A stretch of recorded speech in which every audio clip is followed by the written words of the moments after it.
Hi friends, welcome back to the Alpha Rupee. S&P 500 first time 7000 touch பண்ணியிருக்கு.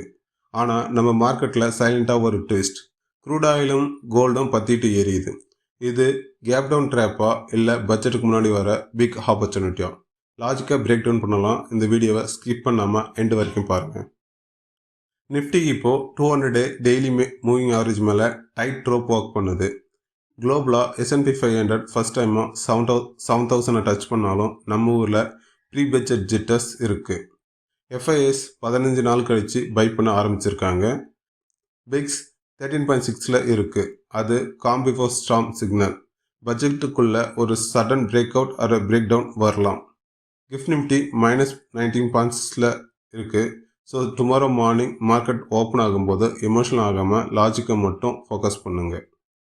Okay, இப்போ இருக்க global risk என்னென்னு பார்த்தீங்கன்னா யூஎஸ் ஈரானுக்கு இடையே இருக்க கான்ஃப்ளிக்ஸ் தான். அது இன்னும் நாளுக்கு நாள் டெவலப் ஆகிட்டு இருக்குது. அதனால் க்ரூட் ஆயில் 4 மந்த் ஹையில் இருக்குது. கோல்டு 5500 தாண்டி போயிட்டே இருக்குது. யூஸ்வலாக கோல்டு மேலே போனால் ஈக்விட்டியில் ஃபியர் வரும். OMCs மேலேயும் ப்ரெஷர் இருக்கும். So be careful on this latest stocks. இந்த வீடியோ ரெக்கார்ட் பண்ணும்போது யூஎஸ் மார்க்கெட் ஓப்பன் ஆகிடுச்சு. யூஎஸ் ஸ்டாக்ஸ் எல்லாமே எக்ஸ்டெண்டட் ஃபாலோ பார்த்துட்டு இருக்குது. நாஸ்டாக் 1.5% டவுனில் வந்து ட்ரேட் ஆகிட்டு இருக்குது. ஸ்பாட் கோல்டும் 2% ஃபால் ஆகி $5300 பர் ஆன்ஸில் ட்ரேட் ஆகிட்டு இருக்குது. கிட்டத்தட்ட 200 பாயிண்ட்ஸ் வந்து டவுன் ஆகிருக்கு. அதே போல் சில்வர் ப்ரைஸும் 4% ஃபால் ஆகி $112 பர் ஆன்ஸுக்கு ட்ரேட் ஆகிட்டு இருக்குது. அடுத்தது மைக்ரோசாஃப்ட் வந்து 12% நெகட்டிவாக ட்ரேட் ஆகிட்டு இருக்குது ஆஃப்டர் Q4 ரிசல்ட்ஸ். இதுக்கு என்ன காரணம் பார்த்தீங்கன்னா சாஃப்ட்வேர் கைட்லைன்ஸ் கொடுத்துறாங்க. இதுதான் 2020க்கு அப்புறம் ஒரு பிக்கஸ்ட் ஃபால்னு சொல்கிறாங்க. இன்றைக்கி நம்ம டாப் ப்ரியாரிட்டி லிஸ்ட்டில் இருக்கிறது எல்லாமே இந்தியாவோட க்ரோத் இன்ஜின்ஸ். நியூஸ் ஹெட்லைன்ஸ் மட்டும் பார்க்காதீங்க, இதுக்கு பின்னாடி இருக்க இன்ஸ்டிடியூஷனல் லாஜிக்கை புரிஞ்சுக்குங்க. இப்போ நம்ம லிஸ்ட்டில் இருக்க பிக் 3 அப்டேட்ஸை பார்ப்போம். ஃபர்ஸ்ட் L&T ரிசல்ட்டை பார்த்தீங்கன்னா EBITDA 19% அப். ஆனால் ரியல் ஷாக்கர் வந்து ஆர்டர் புக்கில் தான்.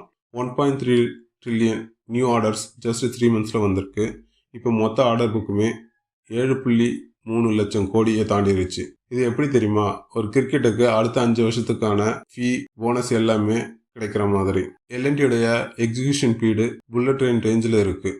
கோர் மார்ஜின்ஸ் 6.1 இருந்து இம்ப்ரூவ் ஆகுது. மார்ஜின்ஸ் இம்ப்ரூவ் ஆனால் ப்ராஃபிட்டும் பெருசாக வரும்.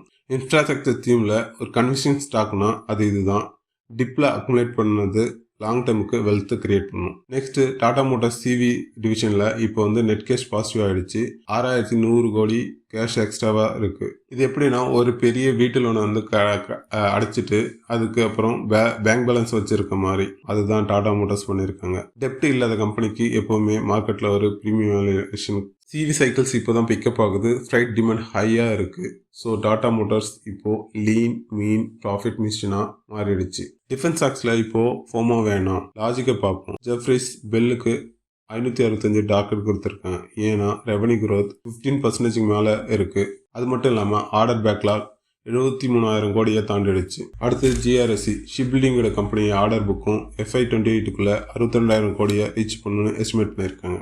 அதுவும் P17 பிராவோ ப்ராஜெக்ட் வந்தால் இன்னும் பெருசாக போகும்னு சொல்கிறாங்க. கொச்சின் ஷிப்யார்ட் இப்போ ப்ரீமியமில் இருக்குது. பட் GRSC வெல் ஏர்னிங்ஸ் க்ரோத்துக்கு சப்போர்ட் பண்ணுது. இந்த ஸ்டாக்ஸ் இமீடியட் ராக்கெட் எக்ஸ்பெக்ட் பண்ணாமல் ஸ்டெடி காம்பவுண்டிங்க்கு வாட்ச் லிஸ்ட்டில் வைங்க. செகண்டரி அப்டேட்ஸை குயிக்காக பார்க்கலாம்.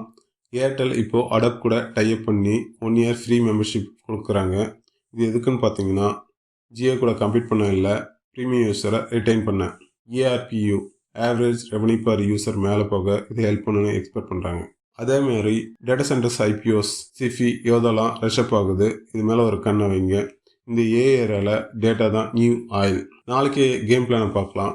சினாரியோ 1 கேப் டவுன் ஆகி 200 டே சப்போர்ட்டை ஹோல்ட் பண்ணால் அதுதான் பியர் ட்ராப். அங்கே பையிங் வரும். சினாரியோ 2 க்ரூடு வந்து 95 தாண்டிடுச்சுன்னா OMC பெயின்ஸில் இருந்து எக்ஸிட் ஆகுறது safe. Risk off mode activate ஆகிடும். லாங் டேர்ம் இன்வெஸ்டர்ஸ் பட்ஜெட் நாய்ஸ்லாம் ஸ்கிப் பண்ணுங்க. Swing traders defence and banks ட்ரெண்டை ஃபாலோ பண்ணுங்க. இப்போ நம்ம இந்த வீடியோக்கு எண்டுக்கு வந்துட்டோம். பிக்கஸ்ட் டேக்அவே என்னன்னு பார்த்தீங்கன்னா குளோபல் கியூஸ் நெகட்டிவாக இருந்தாலும் நம்ம இந்தியா ஏர்னிங்ஸ் ஸ்ட்ராங்காக இருக்குது. So focus on quality. நீங்கள் டுமாரோ கேப் அப் எக்ஸ்பெக்ட் பண்ணுறீங்களா இல்லை கேப் டவுன் எக்ஸ்பெக்ட் பண்ணுறீங்களான்னு டைப் இன் கமெண்ட் செக்ஷன்ஸ். இந்த வீடியோ யூஸ்ஃபுல்லாக இருந்தால் லைக் பண்ணுங்கள், ஷேர் பண்ணுங்கள், சப்ஸ்கிரைப் பண்ணுங்கள். See you in the next video. Happy investing.